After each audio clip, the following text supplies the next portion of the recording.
함께 읽겠습니다. 요한 1서 2장 1절부터 6절 말씀입니다.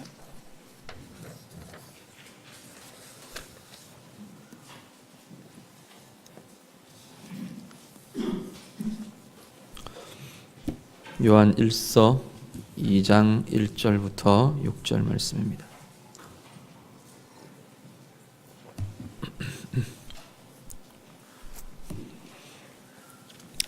요한 1서 2장 1절부터 6절 다 같이 읽습니다. 나의 자녀들아, 내가 이것을 너희에게 쓰면 너희로 죄를 범하지 않게 하려 함이라. 만일 누가 죄를 범하여도 아버지 앞에서 우리에게 대언자가 있으니 곧 의로우신 예수 그리스도시라. 그는 우리 죄를 위한 화목제물이니 우리만 위할 뿐 아니요 온 세상의 죄를 위하심이라. 우리가 그의 계명을 지키면 이로써 우리가 그를 아는 줄로 알 것이요 그를 아노라 하고 그의 계명을 지키지 아니하는 자는 거짓말하는 자요 진리가 그 속에 있지 아니하되 누구든지 그의 말씀을 지키는 자는 하나님의 사랑이 참으로 그 속에서 온전하게 되었나니 그의 안에 있는 줄을 아노라. 그의 안에 산다고 하는 자는 그가 행하시는 대로 자기도 행할지니라. 아멘. 요한 1서 우리 1장을 이렇게 같이 보시면서 하나님과의 사귐과 우리 안에 우리 서로의 사귐에 대한 이야기가 요한 1서에서 진행된다고 말씀을 드렸습니다. 1장에 그 이야기의 선포가 나오고요. 쭉 진행이 되는데 오늘 읽으신 2장 1절부터 6절 말씀은 사실은 두 가지를 이야기합니다. 하나는 뭐냐면 예수 그리스도로 인해서 우리가 얻은 구원, 속죄에 대한 이야기를 하나 하고요. 그리고 또 한 가지는 우리의 삶을 통해서 우리가 말씀을 지키는 것, 그러니까 죄를 짓지 않는 삶, 말씀을 지키는 삶이라는 이 두 가지가, 그러니까 구원과 말씀을 따라 사는 삶, 이 두 가지를 오늘 본문에서 다루고 있는 걸 보게 됩니다. 이 속죄, 구원과 말씀을 따라 사는 삶이라는 이 두 가지의 주제가 결국은 앞에서 이야기한 하나님과의 사귐, 우리의 사귐이라는 이 교제라는 영역과 직접 연결되어 있는, 밀접하게 연결되어 있는 뗄 수 없는 부분이라는 겁니다. 오늘 우리가 함께 이 부분들을 같이 좀 살피기를 원합니다. 먼저 속죄에 대한 이야기를 합니다. 속죄, 구원에 대한 이야기를 어떤 이야기들 하느냐면 1절 하반절을 보시면 우리의 속죄, 우리의 구원에 대해서 오늘 본문이 이야기하는 건 한 가지는 아버지 앞에 우리의 대언자가 계시다라는 겁니다.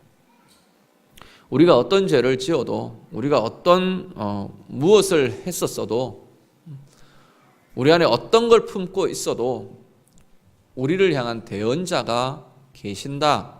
이게 성경이 우리를 향해 말씀하시는 우리 구원의 약속입니다. 그분이 누구냐? 우린 잘 아시다시피 예수 그리스도십니다. 요한이 지금 예수님을 이야기를 하려고 예수님에 대한 부분들을 시작해서 계속해서 그 증언들을 지금 합니다. 바로 그분 예수 그리스도가 하나님 앞에서 우리를 위해 변론해 주시는 우리의 대언자로 계신다. 그 대언자 때문에, 그분의 변론 때문에 우리는 속죄를 받는다는 거죠. 죄를 범한 이도 속죄를 받는다. 이게 지금 이야기하고 싶은 겁니다. 어떤 변론을 하느냐면 하나님, 제가 저런 잘못을 하려고 한 게 아니고요, 제가 약해서 그렇고요, 이런 걸 이야기하는 게 아닙니다. 주님의 속죄, 주님의 이 대언이라는 것은 어떤 거냐면, 제가 예를 들어서 제가 잘못을 했어요. 오늘도 거짓말을 했어요. 만약에 예를 들어서 거짓말을 했어요. 근데 하나님 앞에 딱 하나님의 의로우심의 눈길로 보면 제가 거짓말한 거짓이라는 죄가 드러나 보이는 겁니다. 근데 하나님 앞에 계신 우리의 대언자 주님이 어떻게 변론을 하시느냐면 자기의 피로 그걸 덮어버리는 거예요. 자기의 죽으심과 자기의 생명 주심으로 나의 죄, 김태영이라는 인격의 죄를 덮으시는 겁니다. 그러니까 하나님의 의로움이 내 거짓이라는 죄를 정죄하고 심판을 해야 하는데 거기를 내 대언자이신 주님이 당신의 의로우심으로 덮어버리신, 내가 다 이루었지 않습니까? 내가 죄 위해서 생명을 주고 저 모습 때문에 내가 생명을 주었고 제 대신에 의로움으로 내가 완성했지 않습니까? 하나님 앞에서 주님의 변론은 그것인 겁니다. 우리의 형편을 하나님 앞에 아래서 제 사정이 어떻고요? 쟤는 참 어렸을 때 상처를 많이 받아서 거짓을 할 수밖에 그런 걸 이야기하시는 게 아니라는 거예요. 당신의 의로우심으로 우리를 변호하시는 거예요. 당신의 죽으심, 당신의 생명으로 우리를 변론하시는 겁니다. 그 생명을 보고 그 의로우심을 보고 우리 하나님은 우리를 용서하시는 겁니다. 그것이 구원이고 그것이 속죄라는 겁니다. 속죄에 대해서 아버지 앞에 대언자가 계신다. 그 대언 때문에, 그분 때문에 우리는 구원을 얻는다 말하시는 거고요. 2절 하반절, 2절 상반절을 보시면 또 그분을 어떻게 소개하느냐면 우리 죄를 위한 화목제물이 되셨다. 그분이 우리 죄를 위한 화목제물이 되셨기 때문에 우리는 속죄를 받았다. 구원 얻었다. 우리의 죄가 용서함을 받았다.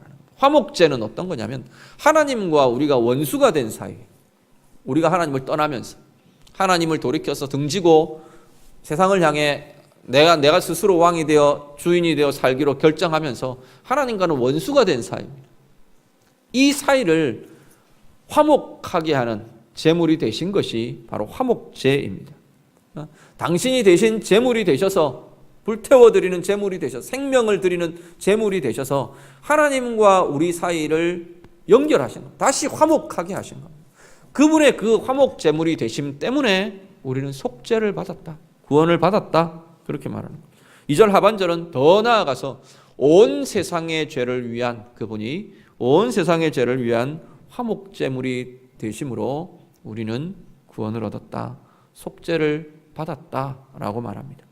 자, 그러면 다시 앞으로 돌아가서 이것과 속죄를 받음과 지금 현재 우리의 삶에서 하나님과의 사귐, 우리 서로의 사귐이라는 이 사귐이라는 주제와 어떤 연관성이 있느냐라는 겁니다. 사실은 이 속죄 때문에 우리는 사귐이 가능하게 된 사람들입니다.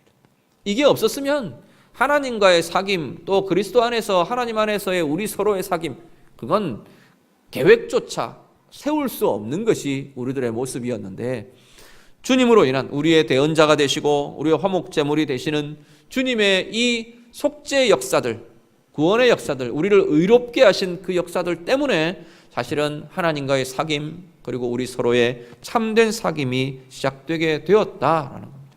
그리고 또 하나, 하나님과의 사귐을 통해서 우리가 또 하나 이 속죄와 구원과 관련해서 기억하실 것은 하나님과의 사귐이 교제가 계속 깊어지고 진행되면서 우리가 누리는 구원의 즐거움과 구원의 크기가 커진다는 겁니다. 구원은 한번 진행되면 끝난 겁니다. 예수 그리스도를 내가 믿는 순간 구원 끝, 이미 끝났어요. 구원을 위해서는 여러분들이 이 세상 살면서 더 이상 여러분이 해야 될 일은 아무것도 없습니다. 내가 예수를 믿는 그것으로 내 구원에 대한 것은 이미 끝이 났습니다. 그런데 내가 받은 구원, 내가 하나님 앞에서 얻은 속죄, 이것에 대한 감사와 감격과 기쁨과 그 속죄의 효력은 하나님과의 사귐이라는 이 교제가 깊어지면서 더 커지더라는 겁니다. 구원받았는데 아무런 감흥도 없이 평생을 살 수도 있다는 거예요. 죄를 사함을 받았는데 전혀 죄사함 받지 못한 사람처럼 그냥 죄가 덕지덕지 그냥 덮여 있는 사람처럼 평생을 그렇게 살 수도 있다는 거예요. 그런데 그게 아니고 하나님과의 사귐이 진행되면서 하나님과의 교제가 깊어지고 진행이 되면서 우리는 다른 삶을 살더라. 계속 진정한 속죄에 어울리는 밝은 삶이, 맑고 깨끗함이 우리 가운데 계속 주어지고요. 우리가 받은 구원, 그게 개념으로만 머릿속에만 머물러 있는 구원이 아니라 정말로 그 구원 때문에 내가 누리는 생명의 역사들, 그 구원 때문에 내가 누리는 자유함들, 구원받기 이전은 뭐냐? 묶여있는 상태였어요. 죄라는 권세에 묶여있고요, 어떤 두려움이라는 것에 묶여있고요, 죽음이라는 것에 묶여있고요, 하나님이 아닌 다른 권세에 묶여있던 것이 우리였는데 구원받았다는 거죠.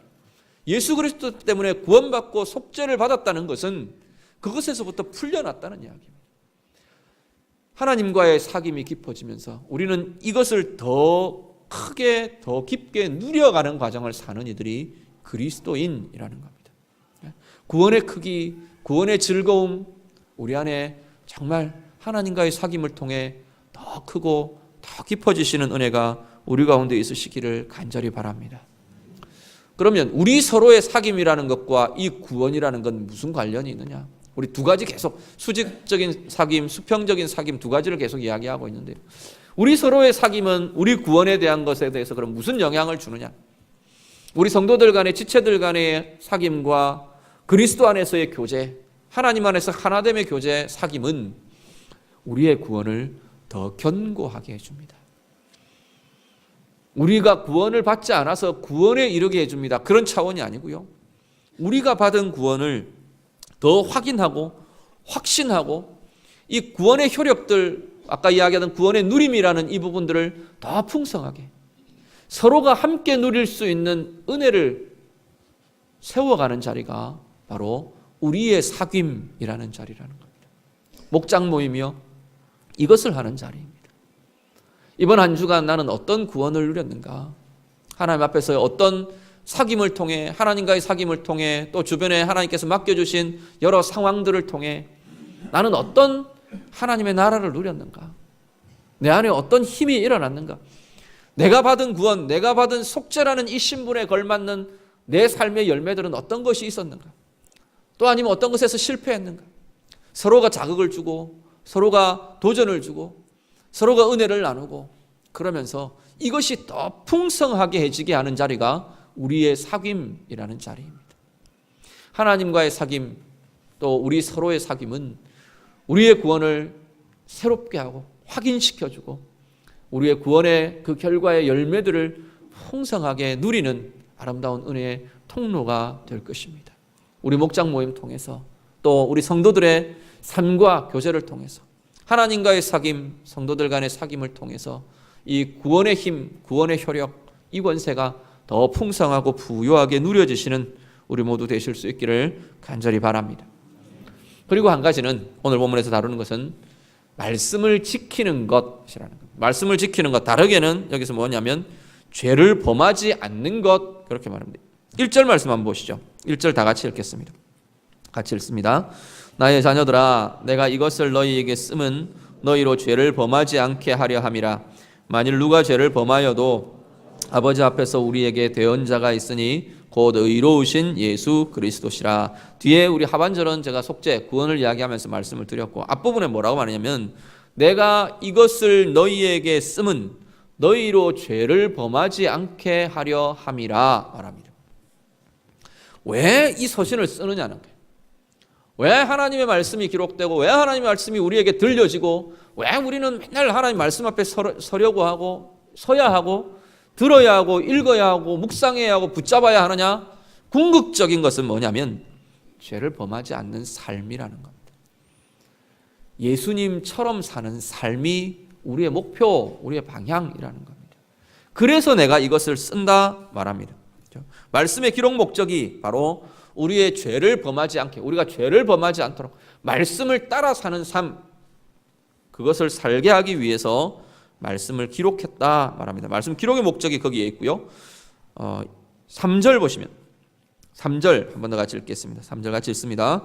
우리가 그의 계명을 지키면 이로써 우리가 그를 아는 줄로 알 것이요. 자, 말씀을 지킨다는 것, 죄를 범하지 않는다는 것, 무엇과 관련이 있느냐면, 무엇과 연결되어 있느냐면 하나님을 안다, 주님을 안다는 것과 관련이 되어 있다는 겁니다. 아마 여기 앉아 계신 우리 성도님들 보고 하나님이 어떤 분이십니까? 물어보시면 많은 걸 대답하실 수 있을 겁니다. 아이고, 나는 성경을 잘 몰라서요. 어떤 분이십니까? 하면 다 말하실 수 있어요. 이 세상 만드셨고요. 거기다 조금 더 덧붙이면 6일 동안 만드셨대요. 7일 때는 쉬셨대요. 이래가면서 여러 가지들을 이야기하실 수 있을 겁니다. 문제는 뭐냐면 하나님을 안다는 것, 주님을 것은, 알아간다는 것은 말씀을 따라 사는 삶이라는 것과 연결되어 있다는 겁니다. 내가 하나님에 대해서, 주님에 대해서 잘 잘 설명해 줄 수 있는데, 잘 이야기해 줄 수 있는데 내 삶은 말씀과 전혀 상관없는 삶을 산다. 그것은 하나님을 아는 것이 아니라는 겁니다. 극단적으로 말합니다. 진짜로 하나님을 아는 것이 아니라고 지금 성경은 말하는 겁니다. 죄를 범하는 것, 죄를 범하지 않는 것, 죄를 범하지 않는 것은 긍정적으로 바꾸면 말씀이 원하는 삶을, 말씀이 제시하는 삶을, 말씀을 따라 사는 삶을 살아가는 것이라고 보시면 될 겁니다. 그런데 그 삶은 주님을 아는 것과 밀접하게 연결이 되어 있답니다. 뭘 통해 그게 가능한데요? 주님과의 사귐을 통해서입니다. 하나님의 마음이 우리에게 점점 더 많이 부어지면 부어질수록 하나님의 그 마음을 내가 알기 때문에 하나님이 원하시는 것을 하려고 한다는 겁니다. 내가 범죄하면서, 내가 뭔가를 다른 걸 하면서, 다른 사람에 대해서 어떤 것들을 행하면서 하나님의 아파하시는 마음이 계속 내 가운데 느껴지는데, 그 아픔을 느끼면서도 아무런 감각 없는 자처럼 그렇게 행하지는 못한다는 겁니다. 하나님의 나를 향한 계획이 뭔지를 내가 자꾸만 깨닫고 알아가고, 이것이 내 인생을 향한 하나님의 목표구나, 하나님의 길이구나, 하나님의 계획이구나, 경륜이구나, 말씀을 통해 내가 그걸 자꾸만 알아가는데 내 가슴 속에 그것이 막 소용돌이 치는데 아무것도 모르는 자처럼 살지 않는다는 것. 하나님을 안다는 것, 주님을 안다는 것은 우리의 삶과 연결되어 있다고 말합니다. 어떤 삶을 살 거냐? 비전의 삶을 살 수 있느냐? 제자의 삶을 살 수 있느냐? 하나님이 원하시는 그 힘을 나타내며 살 수 있느냐? 하나님이 어떤 분이신가 내가 인격으로 만나고 사귐을 통해 그분을 알아가는 것과 연결되어 있다 말씀합니다. 그러면서 그 밑에 지키지 않는 자, 지키는 자 두 가지를 이야기합니다. 지키지 않는 자는 4절 말씀에 그를 아노라 하면서 계명을 지키지 않는 자는 뭐 하는 자라고요? 거짓말하는 자랍니다. 뭐가 거짓말일까요? 뭐가 거짓말인지 잘 모르겠어요. 주님을 안다는 게 거짓말인지, 계명을 지키지 않고 살면서 아무렇지도 않은 그게 거짓말인지, 거짓인지, 어쨌든 거짓의 삶이라는 겁니다. 우리가 계속 그것을 고민할 수밖에 없다는 겁니다. 이건 완성품을 이야기하지는 않습니다. 우리가 늘 이제 이런 구절에 대하면 우리의 갈등과 고민은 그럼 나는 구원받지 못했는가? 이제 여기로 또 돌아가. 그런 차원들과는 다릅니다. 지금 여기서 제시하는 건 완성의 자리예요. 그렇지만 최소한 그 과정에 있는 우리들은 그 고민과 그것에 대한 갈급함과 그것에 대한 안타까움과 발버둥과 몸부림과 그것을 가진 자들이 예수의 제자들이라는 겁니다. 주님과의 사귐이 있는 자들이라고 지금 말하는 겁니다. 그 다음 5절 말씀은 그 말씀을 지키는 자는 뭐라고요? 5절 같이 읽을까요? 5절 다 같이 읽습니다. 시작. 누구든지 그의 말씀을 지키는 자는 하나님의 사랑이 참으로 그 속에서 온전하게 되었나니 이로써 우리가 그의 안에 있는 줄을 아노라. 아멘. 자, 말씀을 지키는 자는 반대로 역으로 뭐라고 하느냐면 하나님의 사랑이 그 안에 있는 자다. 하나님의 사랑이 그 안에 있는 자다. 그리고 그 사람이 바로 그리스도 안에 있는 자다라는 걸 알 수 있게 된다. 무엇이요? 말씀을 따라 사는 삶이 그것을 증거한다라는 겁니다. 말씀을 따라 하는 말이, 말씀을 따라 품는 생각이, 말씀을 따라 품는 마음이, 말씀을 따라 행하는 우리의 발걸음이 우리가 그리스도께 속했느냐 그렇지 않느냐를 말해 준다는 겁니다. 우리의 말이 아니고 나는 그리스도께 속했다, 나는 예수의 제자다, 나는 어떻다, 우리의 신분을 내 입으로 말하는 그 말이 증언을 해주는 것이 아니고 우리의 삶이 증거를 해준다라고 지금 말씀합니다. 6절 말씀, 그의 안에 산다고 하는 자는 뭐라고요? 그가 행하시는 대로 자기도 행하는 자다. 예수의 삶을 사는 자가 예수의 제자다라고 성경은 단호하게 말합니다. 그러면 다시 앞으로 돌아가서 우리 1장에서 이야기하던 하나님과의 사귐, 이것은 이 말씀을 지키는 삶과 어떻게 연결이 될 거냐?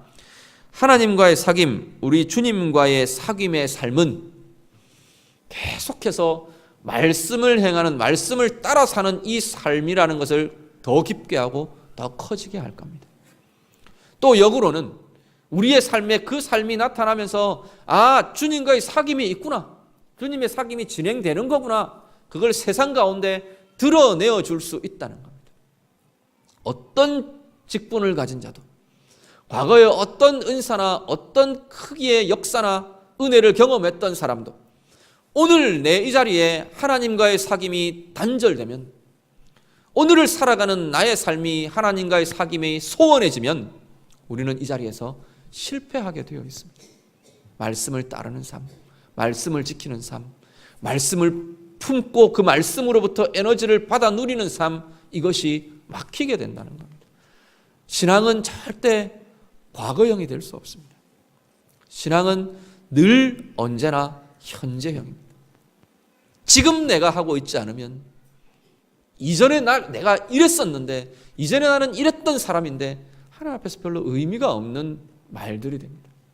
오늘 내가 어떤 사귐을 하고 있는가, 오늘 내가 주님과 어떤 사귐 속에 있는가, 그것이 매일매일 우리 가운데 돌아보아지고, 그 힘이 있는 자들은 살아내는 힘들이 자꾸만 생겨난다는 겁니다. 또 하나, 우리의 사귐은 그러면 어떻게 할 건데요? 우리 서로의 사귐은 바로 말씀을 따라 살아갈 수 있는 힘을 서로에게 주는, 서로를 격려하는 과정들이 될 겁니다. 예수의 제자들이 모여서 목표가 같잖아요. 예수님처럼, 예수님으로 사는 거예요. 예수님이 사신 삶을 나도 살겠다가 우리의 동일한 목표라는 겁니다. 예수님 생각들을, 예수님이 생각하신 걸 나도 생각하겠다. 예수님이 품으신 마음을, 사람을 향해 품으신 마음을, 세상을 향해 품으신 마음을, 하나님을 향해 품으신 마음을 나도 품겠다. 우리의 목표는 동일한 겁니다. 주님이 말씀하시던 것처럼 우리도 말하겠다. 나도 그렇게 말하기를 원한다. 우리의 목표가 동일한 목표를 가진 우리들이 함께 그 길을 갈 수 있도록 서로 어울러주고, 서로 어깨동무를 하고, 서로 일으켜주고, 서로 끌어주고, 서로 격려해주고, 그렇게 하는 자리가 우리의 사귐이라는 자리라는 겁니다. 목장 모임으로, 또 우리의 교제의 자리로, 성도들 간의 만남의 자리로 모여지는 그 자리는 바로 이것을 행하는 자리입니다. 어떤 부분에서 우리의 어려움이 있는가, 연약함이 있는가를 같이 돌아보고요, 그걸 어떻게 하면 다시금 그 자리로 이끌어 줄 수 있을 건가, 그 자리로 다시 회복할 수 있을 건가, 함께 서로가 같이 고민하고요, 함께 기도하고요, 어떤 말씀이 서로에게 힘을 줄 수 있을 건가 같이 묵상하고 같이 고민하고요, 그래가면서 말씀을 따라 행하는 삶, 이것을 서로가 격려하고 서로가 함께 가는 자리, 그것이 우리의 사귐이 있는 자리가 될 것입니다. 오늘 예배함으로 또 목장으로 모이시고 주님의 이름으로 함께 만나시고 함께 하시는 우리 모두에게 이 역사들이 있으시기를 바랍니다. 하나님과의 사귐, 우리의 사귐 통해서 우리의 구원이 날마다 새롭게 누려지시고 주님을 따라가는, 말씀을 따라 행하는 삶, 이것이 우리 서로가 격려하며 커져가서 함께 이 길을 갈 수 있는 은혜가 우리 가운데 있으시기를 우리 주님 이름으로 축복합니다. 같이 기도하겠습니다. 우리 말씀 가지고 같이 기도하기를 원합니다. 하나님, 내가 이 하나님께서 주님을 통해 이루신 이 속죄와 이 구원, 이 역사들 내가 날마다 새롭게 누리기를 원합니다. 구원의 즐거움, 하나님 아버지의 사랑, 내가 그럴 수 없었던 그 자리에서부터 자유하게 되어가는 이 힘들, 하나님 내가 날마다 더 주님과의 교제를 통해, 우리 성도들의 교제를 통해 더 크고 더 깊어지게 해주십시오. 같이 기도하시고요, 말씀을 지키며 말씀을 따라 행하는 삶, 예수님처럼 사는 삶, 그것이 주님을 더 알아가고 주님과 더 깊이 사귀어가면서 또 우리 서로의 사귐들이 깊고 커지면서 더 격려받고 더 힘을 내고 더 아름다운 자리로 나아갈 수 있는 은혜의 삶 되기를 원합니다. 같이 기도하겠습니다. 기도드립니다. 하나님 감사합니다. 우리의 마음 붙들어 주시고 우리의 삶을 주님 붙들어 주시옵소서.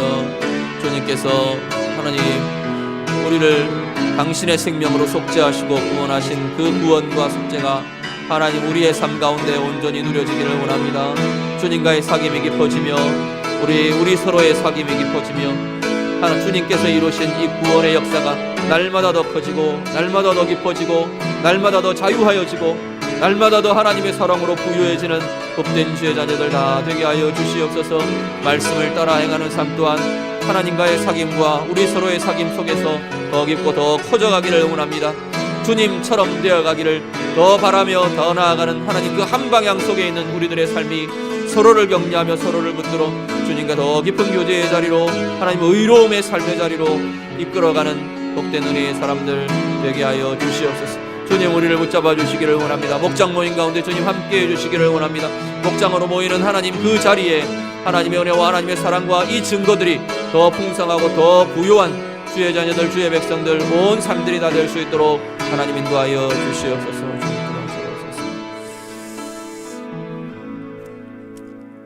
하나님 감사합니다. 우리 주님으로 인해 우리 가운데 구원을 이루시고 우리의 속죄를 이루신 주님의 은혜를 이 시간도 찬양합니다. 주님과의 사귐을 통해 우리 서로의 사귐을 통해 이미 우리 가운데 이루어진 이 구원의 즐거움, 구원의 기쁨, 구원의 생명의 열매가 날마다 더 크고 풍성하게 누려지는 주의 자녀들 되게 하여 주시옵소서. 우리 하나님과의 사귐 통해서 우리 서로의 사귐을 통해서 말씀을 지키며 말씀을 따라 행하는 예수님의 삶이 우리 가운데 날마다 더 커져가기를 원합니다. 우리는 한없이 연약해서 우리 혼자로는 넘어질 수밖에 없습니다. 주님과의 사귐, 주님과의 깊은 교제들이 하나님 이 힘이 되어서 승리하는 자들 되게 하여 주시옵소서. 우리 서로의 교제, 서로의 사귐이 서로를 격려하고 서로를 붙들어주며 함께 이 길 갈 수 있는 주의 은혜가 있도록 인도하여 주시옵소서. 목장으로 모입니다. 하나님 우리 가운데 주신 믿음의 공동체 위에 하나님 은혜를 더하여 주셔서 이 일을 더 키워가고 더 깊어져가고 이 일을 통해 더 아름답게 성장하고 성숙해가는 복된 자리 다 되게 하여 주시옵소서. 감사드리며 예수님 이름으로 기도드립니다. 아멘. 다른 광고 주보 참고하시고요. 오전에 말씀드린 것처럼 목장 모임